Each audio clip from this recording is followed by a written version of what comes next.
ನೀವು ಅಲ್ಲ 100 ರಾಸುಗಳಿಗೆ 30 ಎಕರೆ ರಿಸರ್ವ್ ಮಾಡಬೇಕು ಅನ್ನೋ ಒಂದು ಕಾನೂನು ಅಡಿಯಲ್ಲಿ ಈ ಆಲ್ಮೋಸ್ಟ್ 95% ಅರ್ಜಿಗಳು ರಿಜೆಕ್ಟ್ ಆಗಿರುವಂಥದ್ದು 100 ರಾಸುಗಳಿಗೆ 30 ಎಕರೆ ರಿಸರ್ವ್ ಮಾಡಬೇಕು ಅಂತ ಸರ್. ಇವತ್ತೇನಾಗಿದೆ, ಬೆಂಗಳೂರು ಗ್ರಾಮಾಂತರ ಜಿಲ್ಲೆ ಅಂತ ಜಿಲ್ಲೆಗಳಲ್ಲಿ ಬೇಕಾದಷ್ಟು ಗೋಟ್ ಫಾರಮ್ಮು, ಶೀಪ್ ಫಾರಮ್ಮು ಮತ್ತು ಏನು ಮಿಲ್ಕ್ ಫಾರಮ್ಸ್ ಈಗಾಗಲೇ ಸೆಟಪ್ ಆಗಿದ್ದಾರೆ. ಇಲ್ಲಿ ಇರುವಂತ ಎಲ್ಲ ಹಸುಗಳು HF, ಜರ್ಸಿ ಮತ್ತು ಏನು ಕುರಿಗಳು ಸಹ ಎಲ್ಲ ಫಾರಂ ಒಳಗಡೆ ಇರುವಂತದ್ದು, ಯಾರು ಮೇವುಗೋಸ್ಕರ ಆಚೆ ಹೋಗುವಂತವ್ರಲ್ಲ ಸರ್. ಹೀಗಾಗಿ ನಾನು ಕೇಳ್ಕೊಳ್ಳುವಂಥದ್ದು ಏನು, ನಮ್ಮ ನಾಟಿ ತಳಿ ತುಂಬಾ ಕಮ್ಮಿ ಇರುವಂತ ಪ್ರದೇಶಗಳು ದಯವಿಟ್ಟು ಘನ ಸರ್ಕಾರ, ಯಾಕಂದ್ರೆ ಈಗಾಗಲೇ ತಂತ್ರಾಂಶ ನೀವು ತುಂಬಾ ಒಳ್ಳೆ ಕೆಲಸಗಳು ಮಾಡಿದ್ದೀರಾ ಸರ್. ಇವತ್ತು ಕಮಿಟಿಯಲ್ಲಿ ಕೂತಾಗ 1983 ಇಂದ ಗೂಗಲ್ ಅರ್ತ್ ಅಲ್ಲಿ ತೋರಿಸ್ತಾ ಇದ್ದಾರೆ ನಮ್ಗೆ ಏನದು ಉಳುಮೆ ಆಗ್ತಿತ್ತಾ ಇಲ್ವಾ, ಅದ್ರ ಸತ್ಯಾಂಶ ಏನು, ಇದೆಲ್ಲ ತುಂಬಾ ಚೆನ್ನಾಗಿ ಟೆಕ್ನಾಲಜಿಯನ್ನು ಯೂಸ್ ಮಾಡಿ ಆಪ್ ಆಗ್ಬೋದು, ಅಲ್ಲೋಗಿ ಅವ್ರಿಗೆ ಏನು ಜಿಯೋ ಫೆನ್ಸಿಂಗ್ ಮಾಡ್ಬೋದಾಗಿದ್ದು, ಇದೆಲ್ಲ ಕಂದಾಯ ಇಲಾಖೆಯಿಂದ ತುಂಬಾ ಒಳ್ಳೆ ಕೆಲಸ ಆಗ್ತದೆ ಸರ್. ದಯವಿಟ್ಟು ಈ ಒಂದು ನಿಯಮದಲ್ಲಿ ರಿಲ್ಯಾಕ್ಸೇಷನ್ ಕೊಡಬೇಕು. ಯಾಕಂದ್ರೆ ರೈತರು 40-50 ಇಯರ್ಸ್ ಇಂದ ಸರ್ ಅಲ್ಲೇ ಉಳುಮೆ ಮಾಡ್ತಾ ಇದ್ದಾರೆ. ಅವ್ರಿಗೆ ಅದು ಬಿಟ್ರೆ ಇನ್ನೊಂದು ಪೀಸ್ ಆಫ್ ಲ್ಯಾಂಡ್ ಇಲ್ಲ. ಆಲ್ರೆಡಿ ಗುಳೆ ಹೋಗೋರ್ ಸಂಖ್ಯೆ ಜಾಸ್ತಿ ಇದೆ, ಬೆಂಗಳೂರಿಗೆ ಹೋಗೋರ್ ಸಂಖ್ಯೆ ಜಾಸ್ತಿ ಇದೆ. ದಯವಿಟ್ಟು ಇದೊಂದರಲ್ಲಿ ರಿಲ್ಯಾಕ್ಸೇಷನ್ ಕೊಡಬೇಕು. ಮತ್ತು ವಿಶೇಷವಾಗಿ ಬೆಂಗಳೂರು ಗ್ರಾಮಾಂತರ ಜಿಲ್ಲೆಗೆ ನಾನು ರಿಕ್ವೆಸ್ಟ್ ಮಾಡ್ಕೊಂತೀನಿ, ವಿಶೇಷ ಅಧಿಕಾರಿಗೆ ನಾವು ಒಬ್ಬರನ್ನ ಅಸೈನ್ ಮಾಡಿ ಸರ್. ತುಂಬಾ ಅವ್ಯವಹಾರ 50-53 OM ಕಾಪಿ, ರೆಸಲ್ಯೂಷನ್ ಬುಕ್ ಇಂದ ಹಿಡಿದು ಪ್ರತಿಯೊಂದರಲ್ಲೂ ಕಂದಾಯ ಅಧಿಕಾರಿಗಳು ತುಂಬಾ ಅವ್ಯವಹಾರ ಮಾಡ್ತಾ ಇದ್ದಾರೆ ಸರ್. ಒರಿಜಿನಲ್ ಸಾಗುವಳಿ ಚೀಟಿ, ಒರಿಜಿನಲ್ OM ಕಾಪಿ ಎಲ್ಲೂ ಅವೈಲಬಲ್ ಕೊಡ್ತಾ ಇಲ್ಲ. ಇರೋಂತಹ ಯಾವುದು ಇಲ್ಲಿ ಕೊಟ್ಟಿದ್ದೀನಿ ಅಂತ ಏನು ಮೆನ್ಷನ್ ಮಾಡಿದ್ದಾರೆ ಸರ್, 6803 ಕೊಟ್ಟಿದೀವಿ ಅಂತ, ಅದ್ರಲ್ಲಿ 50% ಸಹ ಕೊಟ್ಟಿಲ್ಲ. ದಯವಿಟ್ಟು ಒಬ್ಬ ವಿಶೇಷ ಅಧಿಕಾರಿನ ನಿಯೋಜನೆ ಮಾಡಿ ಈ ಪೈಕಿ, ಯಾಕಂದ್ರೆ ನೀವು ಕೊಟ್ಟಿರುವಂತ ತಂತ್ರಾಂಶ ಏನು ADLR ಆಫೀಸಿಂದನೂ ಒಬ್ಬರನ್ನ ಟ್ಯಾಗ್ ಮಾಡಿದೀರಾ, ಈಗ VAಗಳನ್ನೂ ಟ್ಯಾಗ್ ಮಾಡಿದೀರಾ. ದಯವಿಟ್ಟು ಇದಕ್ಕೆ ದಯವಿಟ್ಟು ತಾವು ಒಂದು ಮಾಡಿ. ಮತ್ತೆ ಈ ಜಾನುವಾರುಗಳ ಸಂಖ್ಯೆ ಇದನ್ನು ಸಹ VAಗಳೇ ತಗೊಂತಾ ಇದ್ದಾರೆ, ಅನಿಮಲ್ ಹಸ್ಬೆಂಡ್ರಿ ಡಿಪಾರ್ಟ್ಮೆಂಟ್ ಇಂದ ತಗಂತಾ ಇಲ್ಲ. ಹಾಗಾಗಿ ದಯವಿಟ್ಟು ಸೂಕ್ತ ರೀತಿಯಲ್ಲಿ ಇದಕ್ಕೆ ಸೂಕ್ತ ಪರಿಹಾರವನ್ನ ರೈತರು ಕಲ್ಪಿಸ್ಕೊಡ್ಬೇಕು ಸರ್. ಮಾನ್ಯ ಅಧ್ಯಕ್ಷರೇ, 2 ವಿಷಯ ಹೇಳಿದ್ದಾರೆ. ಒಂದು ಸ್ವಲ್ಪ ಇರೋದ್ರಲ್ಲಿ ಸರಳ ಅಂತ ಕಾಣುತ್ತೆ ಮೇಲ್ನೋಟಕ್ಕೆ, ಆದರೆ ಆಳವಾಗಿ ಹೋದರೆ ಭಾಳ ಅದು ಕೂಡ ಗಂಭೀರನೇ. ಯಾವುದು ಅಂದರೆ, ಹಿಂದೆ ಫಾರ್ಮ್ 50-53 ಅಲ್ಲಿ ಮಂಜೂರಾಗಿರೋದ್ರಲ್ಲಿ ದಾಖಲೆಗಳು ಕೆಲವರು ಇಲ್ಲದೆ ಇರೋದನ್ನು ಸೃಷ್ಟಿ ಮಾಡ್ತಾ ಇದ್ದಾರೆ, ಇನ್ನು ಕೆಲವರು ಇರೋದನ್ನು ಬಚ್ಚಿಟ್ಟು ರೈತರಿಗೆ ತೊಂದರೆ ಆಗ್ತಾ ಇದೆ ಅಂತ. ಈಗ ಇದು ಎಲ್ಲ ಕಡೆ ನಡೀತಾ ಇದೆ. ಸುಮಾರು ಜನ ದೊಡ್ಡಬಳ್ಳಾಪುರ, ದೇವನಹಳ್ಳಿ, ಯಲಹಂಕ ಅದೇ ಥರ ಸುಮಾರು ತಾಲೂಕುಗಳಲ್ಲಿ ದಾಖಲೆಗಳನ್ನು ಸೃಷ್ಟಿ ಮಾಡಿಕೊಂಡು ದಾಖಲೆ ಈಗ ಜಮೀನುಗಳು ಖಾತೆನೂ ಮಾಡಿಸ್ಕೊಂಡು, ಪಾಣಿನೂ ಮಾಡಿಸ್ಕೊಂಡು, ಪೋಡಿನೂ ಮಾಡಿಸ್ಕೊಂಡ್ಬಿಟ್ಟಿದ್ದಾರೆ. ಆದರೆ ಕೆಲವರು ನಿಜವಾಗಿ ಮಂಜೂರಾಗಿರೋರಿಗೆ ದಾಖಲೆಗಳು ಸಿಗ್ತಾ ಇಲ್ಲ. ಅದನ್ನು ನಮ್ಮ ರೆಕಾರ್ಡ್ ರೂಮಲ್ಲಿ ಬೇಕಾದವ್ರಿಗೆ ದಾಖಲೆ ಕೊಡ್ತಾರೆ, ಇಲ್ಲದೆ ಇದ್ದವ್ರಿಗೆ ಕೊಡೋದಿಲ್ಲ. ಇದೆಲ್ಲ ಒಂದು ಶಾಶ್ವತ ಇದಕ್ಕೆ ಪರಿಹಾರ ಮಾಡಬೇಕು ಅಂತೇಳಿ ಬಹುಶಃ ಜಾನ್ವರಿ 1ನೇ ತಾರೀಕಿಂದ ಎಲ್ಲ ತಾಲೂಕು ಆಫೀಸಲ್ಲೂ ಕೂಡ ಲ್ಯಾಂಡ್ ಗ್ರ್ಯಾಂಟಿಗೆ ಸಂಬಂಧಪಟ್ಟಂತಹ ಎಲ್ಲ ದಾಖಲೆಗಳನ್ನು ಸ್ಕ್ಯಾನಿಂಗ್ ಶುರು ಮಾಡಿಸ್ತಾ ಇದ್ದೇವೆ ಜಾನ್ವರಿ 1ರಿಂದ.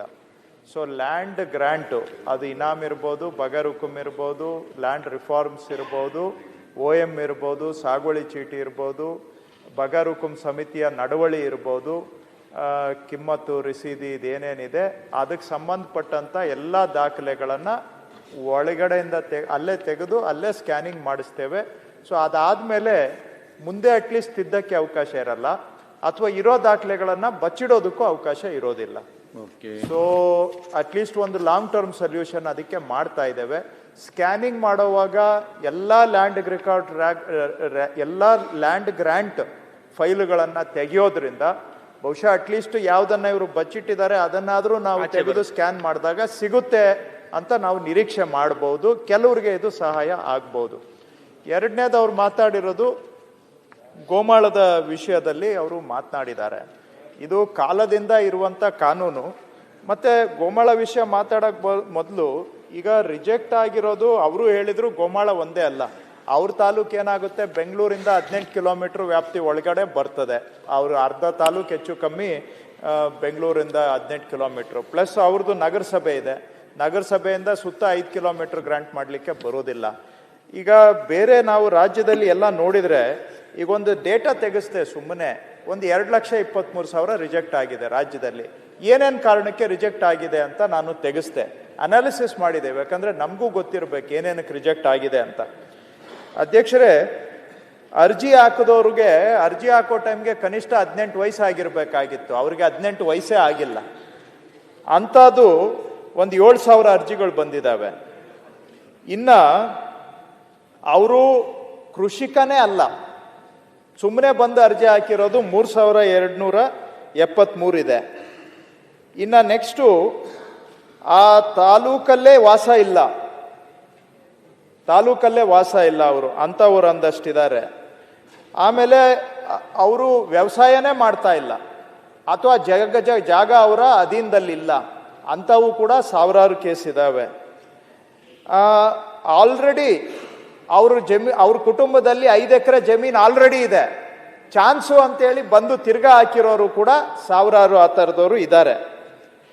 ಆಮೇಲೆ ಕೆರೆ, ರಸ್ತೆ, ಗುಂಡುತೋಪು, ಸ್ಮಶಾನ, ದೇವ್ರ ಕಾಡು ಇಂಥದ್ರಲ್ಲಿ ಅರ್ಜಿ ಹಾಕಿರೋರು ಈ 2 ಲಕ್ಷದಲ್ಲೇ 27,000 ಜನ ಇದ್ದಾರೆ ರಿಜೆಕ್ಟ್ ಆಗಿರೋರು. 27,452 ಇವೆಲ್ಲ ಪಬ್ಲಿಕ್ ಲ್ಯಾಂಡ್ಸ್, ಇವು ಅದರಲ್ಲಿ ಅರ್ಜಿ ಹಾಕಿರೋರು ರಿಜೆಕ್ಟ್ ಆಗಿದೆ.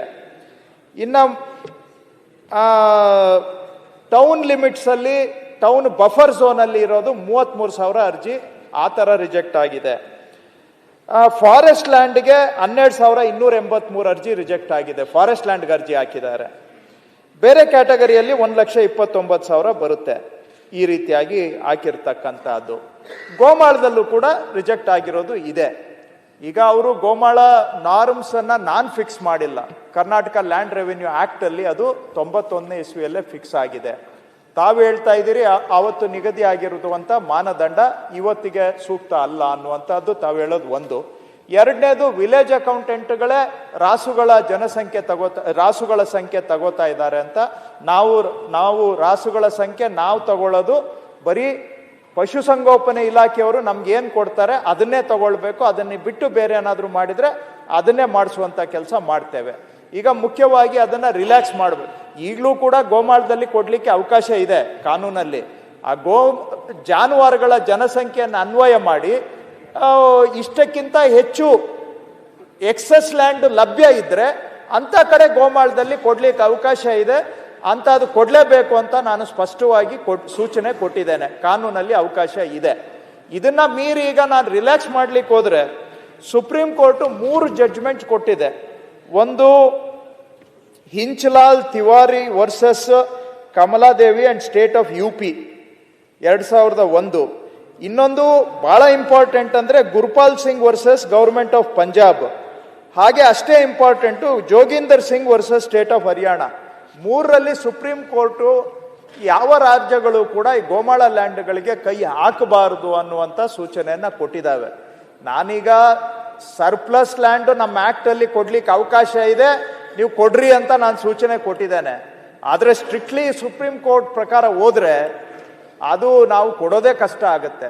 ಇನ್ನು ನಾನೇನಾದ್ರೂ ರಿಲ್ಯಾಕ್ಸ್ ಮಾಡಕ್ ಹೋದ್ರೆ, ಸುಪ್ರೀಂ ಕೋರ್ಟ್ ರೂಲಿಂಗ್ ವಿರುದ್ಧವಾಗಿ ನಾನು ರಿಲ್ಯಾಕ್ಸ್ ಮಾಡ್ಲಿಕ್ಕೆ ಹೋದ್ರೆ ಅರ್ಧ ಅಲ್ಲಿ ಸಿಗೋದು ಕೂಡ ಬಹುಶಃ ಸಿಗದಂಗೆ ಆಗಬಹುದು. ಈ ಕಾರಣ ಇದೆಲ್ಲವೂ ಕೂಡ ಇದೆ. ಬಟ್ ಇವತ್ತು ಕಾನೂನಲ್ಲಿ ಏನು ಅವಕಾಶ ಇದೆ, act passed by this assembly, ಅದನ್ನ ಯಥಾವತ್ತಾಗಿ ನಾವು ಅನುಷ್ಠಾನ ಮಾಡ್ತಾ ಇದ್ದೇವೆ. ಇಷ್ಟು ವಿಷಯಗಳನ್ನ ತಮ್ಮ ಗಮನಕ್ಕೆ ತರ್ತಾ ಇದ್ದೇನೆ. ಅಧ್ಯಕ್ಷ ಒಂದೇ ಒಂದು ಮುಗಿಸ್ಬಿಡ್ತೀನಿ ಪ್ಲೀಸ್ ಸರ್. ಈಗ ತಾವು ಸವಿವರವಾಗಿ ವಿಷಯಗಳನ್ನ ಮಂಡಿಸಿದ್ದೀರಾ ಸರ್. ತಮಗೆ ಧನ್ಯವಾದಗಳನ್ನ ಸಲ್ಲಿಸ್ತೀನಿ. ಯಾವ ರೀಸನ್ಗೆ ಅರ್ಜಿಗಳನ್ನ ರಿಜೆಕ್ಟ್ ಮಾಡಿದ್ದಾರೆ ಅಂತ ತಾವೇನು ನೋಡ್ತಾ ಇದ್ದೀರಾ, ನಾನು ತಮಗೆ ತುಂಬು ಹೃದಯದ ಧನ್ಯವಾದಗಳನ್ನ ಸಲ್ಲಿಸ್ತೀನಿ. ಕಳೆದ ನಮ್ಮ ಕಂದಾಯ ಸಚಿವರು ಸಹ ಅವರು ಈ ನಾಮ್ಸ್ನ ಅವಾಗ ಏನಿತ್ತು ಅದೇ ಫಾಲೋ ಮಾಡಿರುವಂಥದ್ದು. 57 ಅರ್ಜಿಗೆ ಮೇಜರ್ಲಿ ಸರ್, ನಾನು ಹೇಳೋ ಅಂಥದ್ದು 2,23,000 ನಾನು ಮಾತಾಡಕ್ಕೆ ಹೋಗಲ್ಲ. ನನ್ನ ಕ್ಷೇತ್ರದ ಮಾತ್ರ ಮಾತಾಡಿದ್ರೆ ಸರ್, ರೈತರ ಪರವಾಗಿ ದಯವಿಟ್ಟು ಮುಖ್ಯಮಂತ್ರಿಗಳು ಇದನ್ನ ಒಂದು ಸಹಕಾರವನ್ನ ಕ್ಯಾಬಿನೆಟ್ ಅಲ್ಲಿ ನೀವು ಡಿಸಿಷನ್ ತಗೊಬೇಕು ಸರ್.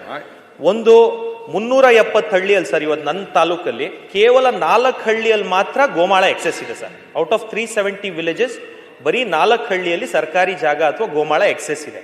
13,000 ಅರ್ಜಿ ಬಿದ್ದಿರೋದ್ರಲ್ಲಿ ಸರ್, ಅರ್ಹ ರೈತರು ಈವನ್ 3,000 ಇದ್ರು, ನಾನು ಹೇಳೋದು 10,000 ಬಿಟ್ಬಿಡೋಣ, 3,000 ರೈತರ ಅರ್ಹರಿದ್ರು ಅವ್ರು ಕೊಡೋದು ಅನ್ಯಾಯ ಆಗ್ತಾ ಇದೆ ಸರ್. ಜುಡಿಷಿಯಲ್ ಸಿಸ್ಟಮ್ ಅಲ್ಲಿ ಒಬ್ಬರಿಗೆ ಅನ್ಯಾಯ ಆದ್ರೂ ನಾವು ಅವ್ರಿಗೆ ಅನ್ಯಾಯ ಆಗುವಂತ ತಪ್ಪಿಸ್ಬೇಕು. 40-50 ವರ್ಷ 2 to 3 ಜನರೇಷನ್ಸ್ ಅಲ್ಲೇ ಉಳುಮೆ ಮಾಡ್ತಾ ಇದ್ದಾರೆ. ನೀವು ಗೂಗಲ್ ಅರ್ತ್ ಅಲ್ಲಿ ನಿಮ್ ಟೆಕ್ನಾಲಜಿ ಏನ್ ತಾವು ಬಳಸ್ತಾ ಇದ್ದೀರಾ ಅದ್ಭುತವಾಗಿದೆ, ಅದ್ರಲ್ಲಿ ಗೊತ್ತಾಗುತ್ತೆ. ದಯವಿಟ್ಟು ಅರ್ಹ ರೈತರು ಯಾರು 2-3 ಜನರೇಷನ್ ಇಂದ ಏನೂ ಇಲ್ಲದೆ ಅವ್ರು ಕೇವಲ ರೈತಾಪಿ ವರ್ಗದವರು ಆ ಹಳ್ಳಿಯಲ್ಲೇ ಉಳ್ಕೊಂಡು ಬೆಂಗಳೂರು ಗುಳೆ ಹೋಗದೆ ದೊಡ್ಡಬಳ್ಳಾಪುರ ನಗರಕ್ಕೆ ಬರದೆ ಅದೇ ಊರಲ್ಲಿ ಉಳುಮೆ ಮಾಡ್ತಿರೋ ಅಂತ ರೈತರಿಗೆ ಇವತ್ತು ಅತಿ ಹೆಚ್ಚು ಅನ್ಯಾಯ ಆಗ್ತದೆ. ಇದು ಕೇವಲ ನನ್ನ ತಾಲೂಕು ಒಂದು ಕೇಸ್ ಅಲ್ಲ ಸರ್, ಸುತ್ತಮುತ್ತಲು ಅತಿ ಹೆಚ್ಚು ಫಾರೆಸ್ಟ್ ಏನ್ ಬರುತ್ತೆ, ಅಟ್ಯಾಚ್ ಫಾರೆಸ್ಟ್ ಇದ್ರೆ ಅಲ್ಲೋಗಿ ಏನು ಮೇಯಕ್ಕೆ ನಾವು ಅವರ ರಾಸುಗಳನ್ನ ಬಿಡ್ಬೋದು. ಆದ್ರೆ ಪ್ಲಸ್ ನಾನು ಇನ್ನೊಂದು ವಿಷಯ ಹೇಳಿದ್ದು ತಾವು ಗಮನಿಸಲಿಲ್ಲ ಸರ್, ಗಮನಿಸಲಿಲ್ಲ ಅನ್ನೋದಕ್ಕಿಂತ ಇನ್ನೊಂದು ವಿಷಯ ಮತ್ತೆ ಹೈಲೈಟ್ ಮಾಡ್ತೀನಿ ಸರ್. ಶೀಪ್ ಫಾರ್ಮ್ಸು, ಗೋಟ್ ಫಾರ್ಮ್ಸು ಮತ್ತು ಮಿಲ್ಕ್ ಫಾರ್ಮ್ಸ್ ಜಾಸ್ತಿ ಆಗ್ತಾ ಇರೋದ್ರಿಂದ, ಡೈರಿ ಫಾರ್ಮ್ಸು ಮತ್ತು ಪಿಗ್ ಫಾರ್ಮ್ಸು ಸಹ ಜಾಸ್ತಿ ಆಗ್ತಾ ಇರೋದ್ರಿಂದ ಎಲ್ಲ ಹಳ್ಳಿಗಳಲ್ಲೂ 100+ ರಾಸುಗಳು ಇವತ್ತು ಬರ್ತವೆ. ಒಂದೇ ಒಂದು ಗೋಟ್ ಫಾರ್ಮ್ ಬಂದ್ರು 100 ಕುರಿಗಳದು, ಒಂದೇ ಒಂದು ಕುರಿ ಶೆಡ್ ಬಂದ್ರು ಸಹ 100 ಕುರಿ ಬಂದ್ಬಿಡುತ್ತೆ. 30 ಎಕರೆ ರಿಸರ್ವ್ ಇಡ್ಲೇಬೇಕಾಗುತ್ತೆ ಸರ್. ಈ ಎಲ್ಲಾ ನಾರ್ಮ್ಸ್ ಅಲ್ಲಿ ದಯವಿಟ್ಟು ಕ್ಯಾಬಿನೆಟ್ ಒಂದು ಡಿಸಿಷನ್ ತಗೊಂಡು ಅರ್ಹ ರೈತರಿಗೆ ಮಾತ್ರ, ನಾನು ಎಲ್ಲಾ 57ಗೂ ಮಾಡಿ ಅಂತ ಹೇಳಲ್ಲ, ಯಾರು 1983 ಇಂದ ನೀವು ಟೆಕ್ನಾಲಜಿ ಬಳಸಿ ಯಾರು ಅಲ್ಲೇ ಉಳುಮೆ ಮಾಡ್ತಾ ಇದ್ದಾರೆ ಅವ್ರಿಗೆ ಅಟ್ಲೀಸ್ಟ್ ಗ್ರಾಂಟ್ ಮಾಡೋದಕ್ಕೆ ಮುಖ್ಯಮಂತ್ರಿಗಳು ಮತ್ತು ಇಡೀ ಕ್ಯಾಬಿನೆಟ್ ಮತ್ತು ಕಂದಾಯ ಸಚಿವರು ತಾವೇನ್ ಜನಸ್ನೇಹಿಯಾಗಿ ಕೆಲವೊಂದು ಮಾಡಿದೀರಾ, ಅದ್ರ ಜೊತೆಗೆ ಇದನ್ನು ಒಂದು ಮಾಡಿಕೊಟ್ರೆ ರೈತರು ಖಂಡಿತವಾಗ್ಲೂ ತಮ್ಮನ್ನು ಉಳಿಸ್ಕೊಂತಾರೆ. ದಯವಿಟ್ಟು ಅದನ್ನ ಮಾಡ್ಕೊಡ್ಬೇಕು ಸರ್. ಮಾನ್ಯ ಅಧ್ಯಕ್ಷರೇ, ಸದಸ್ಯರು ಕಾಳಜಿಯನ್ನ ನಾನು ಒಪ್ತೇನೆ, ಅದ್ರ ಬಗ್ಗೆ ನಂದು ಯಾವುದೂ ಇಲ್ಲ. ಎಲ್ಲಿ ಕಾನೂನಲ್ಲಿ ಅವಕಾಶ ಇದೆ ಖಂಡಿತವಾಗಿ ಅವ್ರ ಜೊತೆ ನಾವು ಕೈ ಜೋಡಿಸ್ತೇವೆ. ಆದ್ರೆ ಈಗ ನಾನು ಆಗ್ಲೇ ಹೇಳಿದೆ, ಸುಪ್ರೀಂ ಕೋರ್ಟ್ನ ರೂಲಿಂಗ್ ಅನ್ನ ನಾವು ಉಲ್ಲಂಘನೆ ಮಾಡೋದು ಏನು ಅಂತ ತಾವು ಕೂಡ ವಿಚಾರ ಮಾಡಿ. ತಾವು ಕೂಡ ಈ ಜೋಗಿಂದರ್ ಸಿಂಗ್ ಮತ್ತೆ ಗೋಪಾಲ್ ಸಿಂಗ್ 2 ಜಡ್ಜ್ಮೆಂಟ್ ಅನ್ನ ತಾವು ವಿದ್ಯಾವಂತರಿದ್ದೀರಾ, ಬುದ್ಧಿವಂತರಿದ್ದೀರಾ, ಈ ವಿಷಯ ಎಲ್ಲ ಚೆನ್ನಾಗಿ ತಿಳ್ಕೊಂಡಿರೋರು ಇದ್ದೀರಾ, ತಾವು ಒಂದ್ ಬಾರಿ ಓದಿ ದಯವಿಟ್ಟು. ಅದಾದ್ಮೇಲೆ ಏನ್ ಮಾಡ್ಬೋದು ಅನ್ನೋದು ಬೇಕಾದ್ರೆ ನೀವು ಕೂಡ ಇಬ್ರು ಚರ್ಚೆ ಮಾಡೋಣ. ಒಂದು ಸುಪ್ರೀಂ ಕೋರ್ಟ್ ರೂಲಿಂಗ್, ಇನ್ನೊಂದು ಹೋದ್ ಬಾರಿ ಮಾನ್ಯ ಹರೀಶ್ ಅವರು ಹರಿಹರ ಶಾಸಕರು ಕೇಳಿದಾಗೂ ಕೂಡ ನಾನು ಉತ್ತರ ಕೊಟ್ಟಿದ್ದೆ. ಇವತ್ತು ಯಾವ ಪರಿಸ್ಥಿತಿಗೆ ಗೋಮಾಳ ಅಂದ್ರೆ ರಾಸುಗಳದ್ದು ತಾವು ಹೇಳ್ತಾ ಇದ್ದೀರಾ, ಆದ್ರೆ ಒಂದು ಅಂಗನವಾಡಿಗೆ ಸರ್ಕಾರದ ಹತ್ರ 12,000 ಅಂಗನವಾಡಿಗೆ ನಾವು ಜಾಗ ಕೊಡಕ್ ಆಗ್ತಾ ಇಲ್ಲ. ವರ್ಷಕ್ಕೆ 20-30 ಕೋಟಿ ನಾನು ಸ್ಮಶಾನ ಜಾಗ ಖರೀದಿ ಮಾಡಲಿಕ್ಕೆ ದುಡ್ಡು ಕೊಡ್ತಾ ಇದ್ದೇನೆ. ಯಾಕೆಂದ್ರೆ ಜಾಗಗಳು ಉಳಿದಿಲ್ಲ, ಕಾಲೇಜ್ ಮಾಡೋದಕ್ಕೆ ಜಾಗ ಇಲ್ಲ, ಆಸ್ಪತ್ರೆ ಮಾಡೋದಕ್ಕೆ ಜಾಗ ಇಲ್ಲ. ಕೊನೆಗೆ ಹೇಳ್ತಾ ಹೋದ್ರೆ ಪಟ್ಟಿ ಬಹಳ ಉದ್ದ ಇದೆ, ಕೊನೆಗೆ ಸಿಂಪಲ್ ಆಗಿ ಸರಳವಾಗಿ ಹೇಳ್ತೇನೆ, ಜಮೀನಿನ ಜವಾಬ್ದಾರಿಯನ್ನ ಕಂದಾಯ ಇಲಾಖೆ ಕೊಟ್ಟಿದ್ದಾರೆ. ನಿಜನಾ? ಸರ್ಕಾರದ ಪರವಾಗಿ ಸರ್ಕಾರದ ಜಮೀನನ್ನ ನಿರ್ವಹಣೆ ಮಾಡೋದು ಜಮೀನಿನ ಮಾಲೀಕತ್ವ ಕಂದಾಯ ಇಲಾಖೆಯಲ್ಲಿ. ತಾಲೂಕ್ ಆಫೀಸ್ ಕಟ್ಟೋದಕ್ಕೆ ಜಾಗ ಇಲ್ಲ. ಇವತ್ತು ಹೊಸ ತಾಲೂಕುಗಳು ಮಾಡಿರೋದು, ಒಬ್ಬರು ಶಾಸಕರು ಬಹುಶಃ ಸದನದಲ್ಲಿ ಇದ್ದಾರೆ, ಅವರ ಕ್ಷೇತ್ರಕ್ಕೆ ನಾನು ತಾಲೂಕ್ ಆಫೀಸ್ ಮಂಜೂರು ಮಾಡಬೇಕು ಅಂದ್ರೆ ಜಾಗ ತಾಲೂಕು ಕೇಂದ್ರದಿಂದ 8 ಕಿಲೋಮೀಟರ್ ದೂರದಲ್ಲಿ ತೋರಿಸ್ತಾ ಇದ್ದಾರೆ. ಯಾಕೆ ಅಂತ ಡಿಸಿಗೆ ನಾನೇ ಸಿಟ್ಟು ಬಂದು ಮಾತಾಡಿದ್ರೆ, ಸರ್ 8 ಕಿಲೋಮೀಟರ್ಗಿಂತ ಹತ್ತಿರದಲ್ಲಿ ಯಾವುದು ಜಾಗ ಇಲ್ಲ ಅಂತ. ಇವತ್ತು ಇನ್ನೊಬ್ಬ ಶಾಸಕರ ಜೊತೆ ಮಾತಾಡಿದೆ, ಏನ್ ಸ್ವಾಮಿ ನಿಮ್ಗೆ ನಾನು ತಾಲೂಕ್ ಆಫೀಸ್ ಮಾಡಿಕೊಟ್ಟಿದ್ದೀನಿ, ನೀರ್ ನಿಲ್ಲೋ ಅಂತ ಪ್ರದೇಶದಲ್ಲಿ ಜಾಗ ಕೊಟ್ಟಿದ್ದೀರಾ ಅಂತ ಕೇಳಿದ್ರೆ ಅವ್ರು ಇನ್ಯಾವುದು ಜಾಗ ಇಲ್ಲ ಅಂತ ಹೇಳ್ತಾರೆ. ಸುಮಾರು ಈಗ ನಾನು ಮುಖ್ಯಮಂತ್ರಿಗಳ ಸಹಕಾರದಿಂದ 24 ತಾಲೂಕ್ ಆಫೀಸ್ ಸ್ಯಾಂಕ್ಷನ್ ಮಾಡಿದ್ದೀನಿ. ಈಗ 24 ತಾಲೂಕ್ ಆಫೀಸು, 24 ತಾಲೂಕ್ ಆಫೀಸಲ್ಲಿ 8ರಿಂದ 10 ಕಡೆ ನಮಗೆ ತಾಲೂಕ್ ಆಫೀಸ್ ಕಟ್ಟಕ್ಕೆ ಜಾಗ ಸಿಗ್ತಾ ಇಲ್ಲ. ಎಲ್ಲಿಗೆ ಬಂದು ನಿಂತಿದ್ದೀವಿ ಅನ್ನೋದನ್ನು ಕೂಡ ನೀವು ವಿದ್ಯಾವಂತರು ಬುದ್ಧಿವಂತರಿದ್ದೀರಾ, ವಿಚಾರ ಮಾಡಿ. ನೀವು ದಯವಿಟ್ಟು ಒಂದು ಸುಪ್ರೀಂ ಕೋರ್ಟ್ ರೂಲಿಂಗ್ ಅನ್ನ ಓದಿ, ಅದ್ರ ಮೇಲೆ ಮುಂದೆ ಆಮೇಲೆ ಬೇಕಾದ್ರೆ ಚರ್ಚೆ ಮಾಡೋಣ ಸಭಾಧ್ಯಕ್ಷರೇ. ಆಲ್ರೆಡಿ ನಗರಸಭೆ ವ್ಯಾಪ್ತಿ ಅದೆಲ್ಲ. ಅಭಯ ಪಾಟೇಲ್, ಈಗ ಅವರು ಸುಪ್ರೀಂ ಕೋರ್ಟ್ ಆದೇಶ ಓದಿ ಅಂತ ಹೇಳಿದ್ದಾರೆ, ಅದನ್ನು ಓದಿ ಮತ್ತೆ ಬಂದು ಮಾತಾಡಿ ಸರ್. ಚಿಕ್ಕೆ ಗುರುತಿನ ಪ್ರಶ್ನೆ ಸಂಖ್ಯೆ 136 ಸಾರಿಗೆ ಮತ್ತು ಮುಜರಾಯಿ ಸಚಿವರನ್ನ ಕೇಳಬಯಸುತ್ತೇನೆ. ಸನ್ಮಾನ್ಯ ಸಭಾಧ್ಯಕ್ಷರೇ, ಮಾನ್ಯ ಸದಸ್ಯರು ಶ್ರೀ ಅಭಯ್ ಪಾಟೀಲ್ ರವರು ಕೇಳಿರ್ತಕ್ಕಂಥ ಚಿಕ್ಕಿನ ಗುರುತಿನ ಪ್ರಶ್ನೆ 136ಕ್ಕೆ ಮಾನ್ಯ ಸಾರಿಗೆ ಹಾಗೂ ಮತ್ತು ಮುಜರಾಯಿ ಸಚಿವರ ಪರವಾಗಿ ಉತ್ತರವನ್ನು ಮಂಡಿಸಲಾಗಿದೆ. ಮಾನ್ಯ ಸಭಾಧ್ಯಕ್ಷರೇ, ಸಾರಿಗೆ ಸಚಿವರು ಉತ್ತರವನ್ನು ಒದಗಿಸಿದ್ದಾರೆ. ಬೆಳಗಾವಿ ಮಹಾನಗರದಲ್ಲಿ ವಾಹನಗಳ ನೋಂದಣಿ ಹಾಗೂ ಅನಾನುಕೂಲ ಬಗ್ಗೆ ಮತ್ತೊಂದು ಪ್ರಾದೇಶಿಕ ಅಥವಾ ಸಹಾಯಕ ಪ್ರಾದೇಶಿಕ ಕಚೇರಿಯನ್ನು ಪ್ರಾರಂಭ ಮಾಡ್ತೇವೆ ಅಂತ ಕೇಳಿದ್ವಿ. ಅವರು ಮಾನದಂಡಗಳನ್ನು ಪೂರೈಕೆ ಆಗುವುದಿಲ್ಲ, ಹೀಗಾಗಿ ನಾವು ಮಾಡೋಕ್ಕೆ ಆಗುವುದಿಲ್ಲ ಅಂತ ಹೇಳಿದರು. ಆದರೆ ಮತ್ತೊಂದು ಅತರೋಗನ ನಾನು ನಿಮಗೆ ಕೇಳಿದ್ದು, ಕಳೆದ 3 ವರ್ಷಗಳಲ್ಲಿ ನಮ್ಮ ಜಿಲ್ಲೆಯಲ್ಲಿ ಆದಂಥ ನೋಂದಣಿ ಬೆಳಗಾವಿಯಲ್ಲಿ ಸುಮಾರು 3 ವರ್ಷದಲ್ಲಿ 1,04,000 ಜನ 4,000 ನೋಂದಣಿ ಆಗಿದಾವೆ ವಾಹನಗಳು. ನೀವು ರಾಮದುರ್ಗದಲ್ಲಿ ಬರೀ 13,000, ಬೈಲಹೊಂಗದಲ್ಲಿ 21,000. ಈ ಮಾನದಂಡಗಳು ಇದ್ರೂ ಅನುಕೂಲ ಆಗ್ತಾವ. ನಮ್ಮಲ್ಲಿ ಯಾಕೆ 2 ಮಾಡೋಕ್ಕಾಗೋದಿಲ್ಲ ನಿಮಗೆ? 1 ಲಕ್ಷಕ್ಕಿಂತ ಹೆಚ್ಚು 3 ವರ್ಷ ಒಳಗೆ ನಮ್ಮಲ್ಲಿ ನೋಂದಣಿ ಆಗಿದಾವೆ. ಆದರೆ ನೀವು ಮಾನದಂಡಗಳು ಬರೋದಿಲ್ಲ ಅಂತಾರೆ. ಆದರೆ 15,000 10,000 ಅದಲ್ಲಿ ನೀವು ಮಾಡಿದಿರಿ. ಅದಕ್ಕೆ ಅದನ್ನು ಮತ್ತೊಮ್ಮೆ ಪರಿಶೀಲನೆ ಮಾಡಿರಿ. ಮತ್ತು ಮಾನದಂಡಗಳು ಯಾಕೆ ಬೆಳಗಾವಿಗೆ ಅಷ್ಟೇ ನೀವು ಬೇರೆ ತಾಲೂಕಾಗೆ ಇಲ್ಲಿ ಯಾಕೆ? ನೀವು 13,000 ಮಾಡಿದ್ದೀರಿ, 15,000 ಮಾಡಿದ್ದೀರಿ. ಇಲ್ಲಿ 1 ಲಕ್ಷ 3 ವರ್ಷದಲ್ಲಿ ನೋಂದಣಿ ಆಗುವಂಥ ಸಂಖ್ಯೆ. ಎರಡೂ ನಿಮ್ಮ ಉತ್ತರವು ವಿರೋಧಾಭಾಸ ಅದ. ಅದಕ್ಕೆ ಅದು ಮಾನದಂಡಗಳು ಕುಂತಿರೋದು ಇವ್ರಿಗೆ ಹೆಂಗಾಗಿದಾವ? ಅದಕ್ಕೆ ಅದನ್ನು ಪರಿಶೀಲನೆ ಮಾಡಿ ಮತ್ತೊಮ್ಮೆ ಮಾಡುವಂಥದ್ದು ನೋಡ್ರಿ ಮತ್ತು ಪರಿಶೀಲನೆ. ಹೆಚ್ಚಿನ ವಿಡಿಯೋಗಳಿಗೆ ಪ್ರತಿಧ್ವನಿ ಯೂಟ್ಯೂಬ್ ಚಾನೆಲ್ ಸಬ್ಸ್ಕ್ರೈಬ್ ಮಾಡಿ, ಬೆಲ್ ಐಕಾನ್ ಕ್ಲಿಕ್ ಮಾಡಿ.